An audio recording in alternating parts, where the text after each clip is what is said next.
Suffering is not important. Important thing that how you manage your suffering. What will be your style?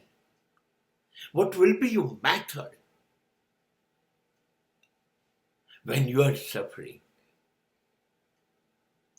દુઃખ, દર્દ, મુસીબત, પીડા આવે, બધાને આવે અને બધાએ સહન કરવું જ પડે.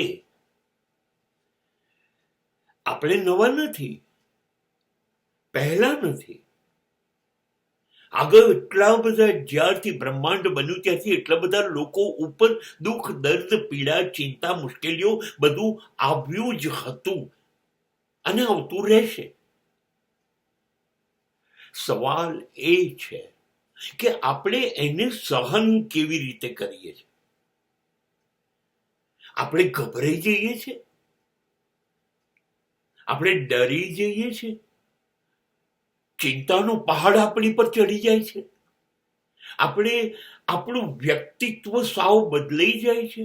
આ મુશ્કેલીઓ, આ તકલીફો થી આપણે સાવ ઓરિજિનલી જેવા છીએ એવા નથી રહેતા.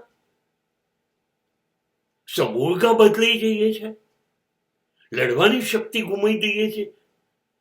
જાણે આપણામાં હવે કોઈ શક્તિ રહી નથી, હવે મારું શું થશે? આવી રીતે સામનો કરીએ છીએ આપણે આપણી ઉપર આવતી પીડાનો,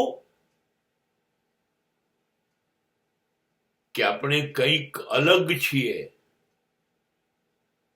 આપણે ડરતા નથી, ગભરાતા નથી, આપણી ઉપર કોઈ જાતનું સ્ટ્રેસ આવતું નથી. આપણે હસતા રહીએ છીએ, હસતા ચહેરા સાથે આવનારી પીડાઓને કહીએ છીએ, ઊભો છું, સ્વાગત, આવી જાઓ. અને આવનારી પીડાઓની સામે ઊભા રહીએ, પીડાથી ડર્યા વગર. દરેક પીડાનો ઉકેલ છે, એવી કોઈ સમસ્યા જ નથી આ દુનિયામાં જેનો ઉકેલ ના હોય. પણ થાય છે શું?